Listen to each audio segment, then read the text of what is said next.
Hello there, Seraphim17 once again. This is my Crysis 3 Super Soldier difficulty video walkthrough. This is the second section to Gods and Monsters. This is the final level of the game. So I do apologise if I sound mellow or chilled. You know, my voice sounds slightly different, but I'm still recovering from a terrible throat infection, you know, disease, ailment, illness, whatever the hell it was. So my throat is feeling really weak when I do these, and I'm trying to moderate my words a little bit better so that it's not as much, you know, pressure on the old vocal cords. But this is the final part of gameplay for this mission, for this game, and then there's a boss fight in the final video. And this is a massive area where you've got to go to 2 different waypoints and I believe set off the thing that we did in the last video, where we stood in that central axis of that crazy machine and something happened, something Crysis-y happened. And there's a lot of enemies between you and those objectives, so you can stealth it if you want to, which is what I'm going to do primarily, or you can run it, which is also something I'm going to be doing. And at the beginning I go to the right because there's I think it's a tank that is beached upon a wall. As you can see, there's a lot of dudes shooting me, a lot of guys around here. But there's a tank over here, and if you run and get in the tank, you can kill all the dudes around it, and there's quite a lot of them, really quickly with its turret. And there's a couple of these robots that you can turn on to help you out if you need them. Every little helps. So feel free to. The tank is just up there. Do you see the honeycomb? It's just there. And I'm getting shot, so immediately I need to go up and get in the tank. Because, you know, it makes sense. If you're being shot and you're taking damage, get in the tank. Worked for The Walking Dead, it'll work for us. And there's, I think, the pingers too. Yeah, there's a pinger over there, so you want to kill the pinger. Even though I'm staring at the little dude who just stood there like a pawn, and there's a king to my right. Like, there we go. Take the king, win the game. So this is showing you how much damage it takes to kill a pinger. We've already seen them die to similar methods. Really, really nerfed on this game, for better or for worse. I'm sure people's opinions will differ. I'm glad they aren't the same, because on the second game they were a nightmare. But you can either do what I'm doing now, snipe, you know, the red dots on the radar to try and get some quick kills, or you can just push on to where we killed those enemies, and just be careful, because you are going to trigger a bunch of enemies to come your way, and this is a moment where you're going to use your cloak so that you can get past them and get towards those objectives. And there's really not too much left of this level, because there's this big area here. There's like a strange furnace area coming up, and then there's the boss. But do you see the map? Look how many there are. It's at this point where you're just sitting there thinking, Christ, that is a lot of guys. So I'm just chilling out here, you know, scanning the mines, getting, I believe, my energy back. And then I get shot by something, so I go into cloak and I start sprinting.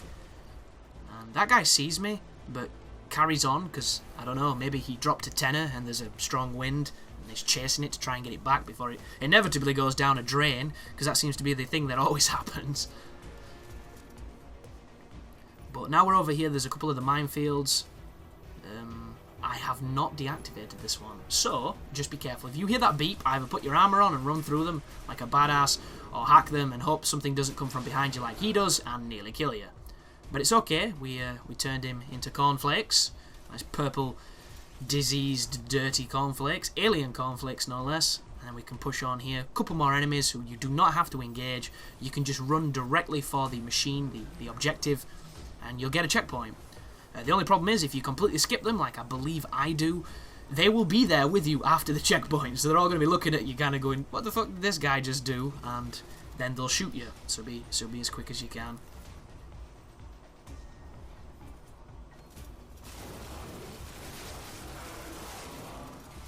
And my girlfriend has just handed in her final assignment at university, so congratulations to her. It's in the hands of the academic gods now. Fingers crossed she's done amazing, because she deserves to.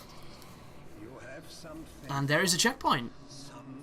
So here is the crazy doctor guy who's talking more to us. And immediately we're being shot by those people I said that we would get shot by. But the last objective is 150 meters away. So that is a big guy. Be careful of those things. They're not too hard to kill if you shoot them in the face a million times with this spinning crazy butterfly gun, but he can hurt you more than most things can.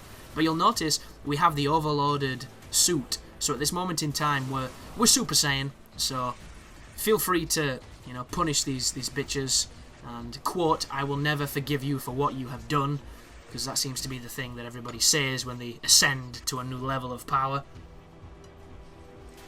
Seems to be a lot of lacking forgiveness in these higher power levels, but keep on spraying people, keep on moving forward. I think this is like perpetual armor mode as well for a very long time. Yeah, so I think you're clean to just cruise all the way to the objective. At this point, it's like in Commando, if you've seen it with Arnie, when he's storming the villa at the end looking for his daughter, and he's just killing folks left and right, and he's hip firing, they're shooting a million rounds, they're completely missing him, and he's swinging a gun at his hip like some kind of bizarre "I'm Singing in the Rain" homage of death, and everyone else is missing him, who are aiming quite competently. Some of them are hip firing because they're bad extras, but a handful of them have to be at least looking like they're aiming, and Arnie's just, you know, swinging it casually like he's got a giant cock of doom that's just destroying everything, and he doesn't die at all, and that's pretty much the exact same boat you're in just there. But there's another checkpoint. For some reason the audio went out then. That actually happened in the game, and I don't know if anybody else has had the same problems I did when I was playing, but the audio stuttered. And it only really happened for one level, but it was absolutely obnoxious. I ended up turning the game off. I couldn't play. I was getting really, really mad, because everything was stuttering. The dialogue, the sound effects, the music, and I'm not too sure why. I don't know if it's because I had my headphones plugged in and that somehow made the game die. I don't know if it was the way the sound is handled. I don't know if it was just a random glitch, but I looked on some forums and other people had had the same problem, and if you get it, boy does that suck dick.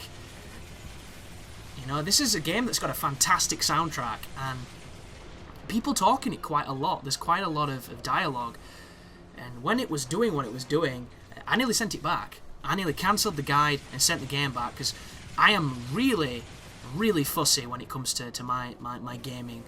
Like, I've just got to the last boss on an RPG for the Wii called The Last Story. And the last boss is a 3-phase fight against this guy. And I got to the last phase of, it's like a 20-minute fight. He takes a pounding, and every single move this boss has can insta-kill me. And I've only got 5 lives until it's the end of the game. And every single time I got to this final phase, where I got him super low on life, and he did a move that locks onto you at any distance, finds you anywhere you are, and insta-kills you. And it's just one of those things where, just as soon as I reloaded, I was like, that's bullshit, that's really cheap, that. All the fights so far have been strategic and have had these abilities to cancel out what the boss is doing, and I don't know if it's because I haven't figured it out, or if this boss is just a wanker, but both times he just cheesed me. You know, I've gone from not necessarily being able to tank a lot of damage, but no boss has been able to do what this boss is doing to me, and you might think, well, it's the last boss, that's kind of the point. Well, no. Like, old school RPGs, the bosses never one-shot you. They had a move that one-shot you. That was the point. It was, you know, they did damage, but there was the one attack you were waiting for and you were fearing that, you know, as soon as that turns up, you knew shit was about to get serious. This guy, everything he does just kills me. And I don't want to level up, because, you know, I hate it when I have to level up on those games. But it's looking like that's going to be the way to beat it, which is bullshit, because you should be able to beat it on skill. And it's one of those weird things where this game actually has checkpoints, but they don't put checkpoints in the fights. It's like, come on, Miss Walker, if you're going to go the whole hog of updating that archaic RPG formula by adding checkpoints and, you know, trivializing gameplay to make it more modern, at least give us one in a fucking fight. Jesus. But this is the end of the game, folks. This is where you're about to fight the last boss, the Alpha Ceph. You're going to see that in the next video, so I'll see you there, and that will be the conclusion of our Crysis 3 guide. So there, you take care now.